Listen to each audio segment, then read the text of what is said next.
4, amin, sa Masaya 4, nag-isgot sa ang leon o ang kordero. Ang leon nila, sa pasahon sa bugna, nakita ni Apostol Juan na ang pananawon, adunay tao na lakaw-lakaw ato sa trono.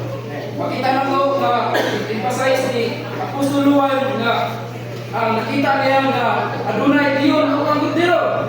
Ang kordero nila na mao si Kristo mga igsoon. Si Kristo na maging-away tungod og alam na to. Makita natin sa unang numero 1, laraw ni Kristo ang pasahon sa bunga. Usa ka plagpay sa Kapitulo 2, 22, usa ka ning pasahon na ipakita ni Jesus. Naman ito makinig ining pasahon nag-ipasay na sa pagulakpay ni Kristo mga igsoon. Sa adado, unang numero 2, niya naroon nidaog na ang kordero sa banay ni Juda, ang kamot ni David. Kita na to ang leon na yun, ang kamot ni David, kamao si Kristo mga igsoon. Nagdaog na, umipili na ang kaaway ni mga igsoon. Alam na to, ang kordero karon, sumuha sa uwan, ang kordero na wagtang sa kalibutan. Naman, ang kordero karon, nagtubos sa iyang mga kaaway ni mga igsoon. Ang pagtubos niya, alang sa kaaway, yun siya. Apan alam na to, kordero siya mga igsoon. Salamat sa Ginoo sa uman numero 4, magipakita niya na adunay ito ka sungay, ito ka espiritu, ito ka mga igsoon. Magkili ang ito ka sungay, kung hindi ang gamit sa Diyos na ipapusgan niya tungod o alang sa buhat ng mga igsoon. Patuman niya, ipapusgan niya tungod o alang sa iyang pamatigayon ng igsoon.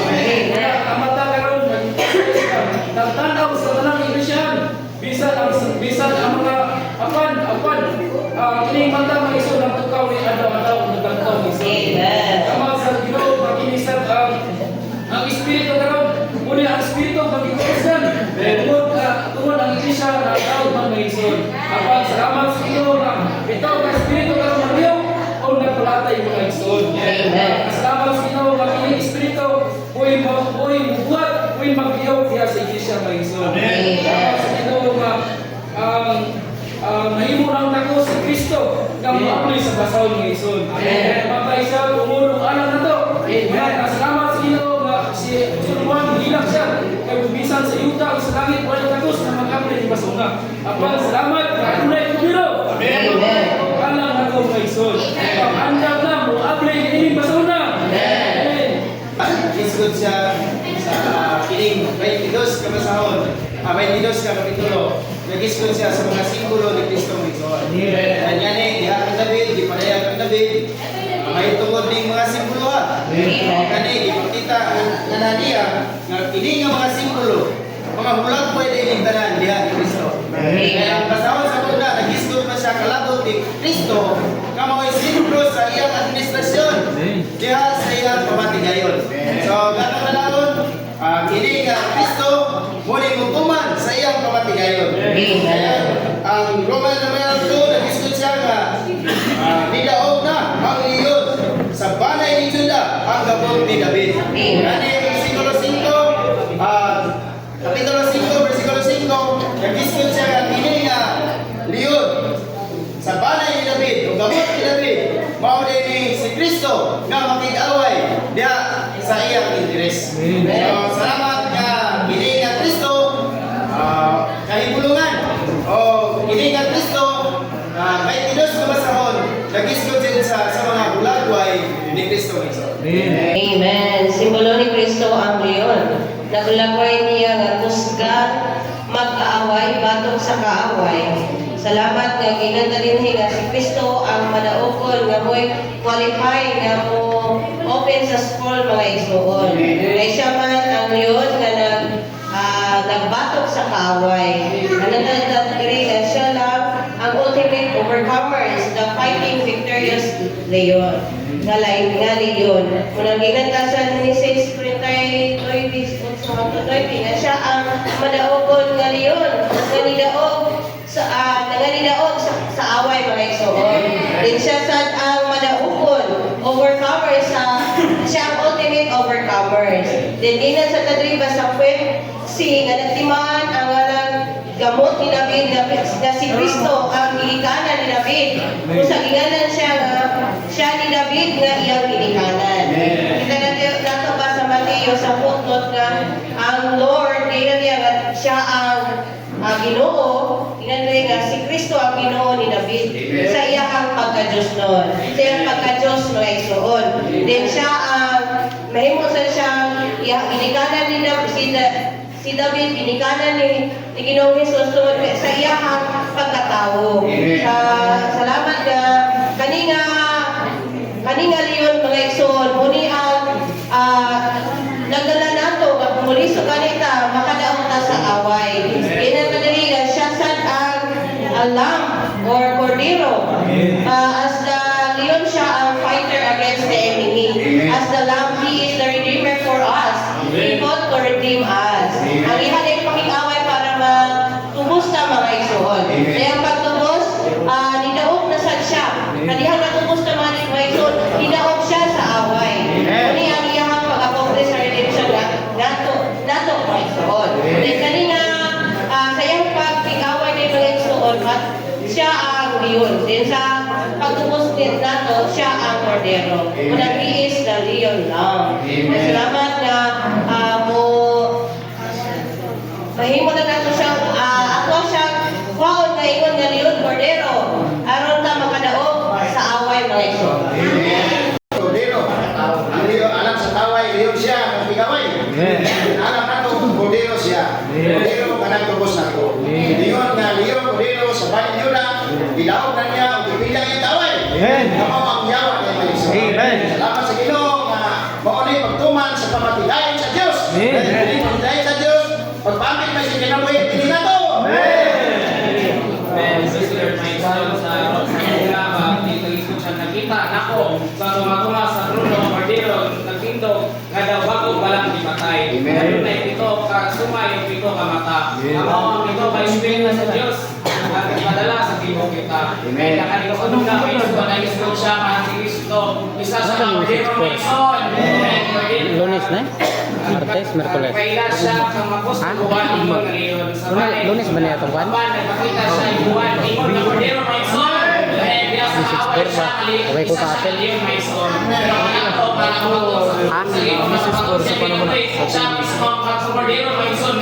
Sa kadlaw ka dito. Amen. Cordero tayo mga igsoon, siya di ang matutupos na ito, nga nakikaway ba? Kaaway na. Amen. Nga nakikaway si Kristo, aron sa ato nagtupos, o gitaos na niya, kaaway mga igsoon.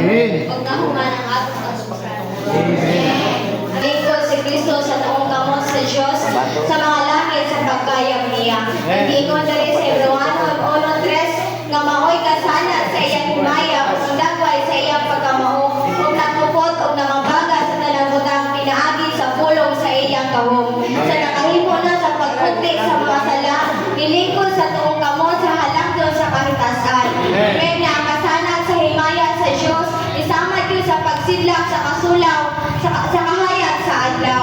Salamat nagikukod sa Diyos ang universo, pinaagi yun sa iyang pulong, igiluwas na niya, pinaagi sa iyang pulong. Na pinaagi sa iyang pulong, gigamit ang iyang pagkabulutan, inumanan sa gahong. Amen nga, si Kristo gid ang nagsusuner nato aron maginabuhi ta sa langit nung kinabuhi dinhi sa yuta. Siya ang Kristo karon, ang Kristo karong adlaw, ug ang Kristo nga naa sa trono sa mga langit. Ang atong adlaw-adlaw kaluwasan matagudlo nga sakap. Verse 6. And I saw in the midst of the throne and of the four living creatures, and in the midst of the elders, a lamb standing as having just been slain, having 7 horns and 7 eyes, which are the 7 spirits of God sent forth into all the earth. So sa Revelation chapter 5, makita nato nga dunay duha ka pito ka sungay o pito ka mata. Dili makita nato nga Ginoo dunay siya pito ka sungay. Muna ang akong portion karon mga igsoon. Kaya sa Deuteronomy chapter 33 verse 17, nagisgot diya sa sungay sa usa ka oxen. So ang oxen mga igsoon natimaan siya sa kusog. Dahil ang sungay alang sa pagpangikaway. Tanawon nato ang sungay dahil nagulagway dahil siya sa kusog sa pangikaway. Kita nato nga si Kristo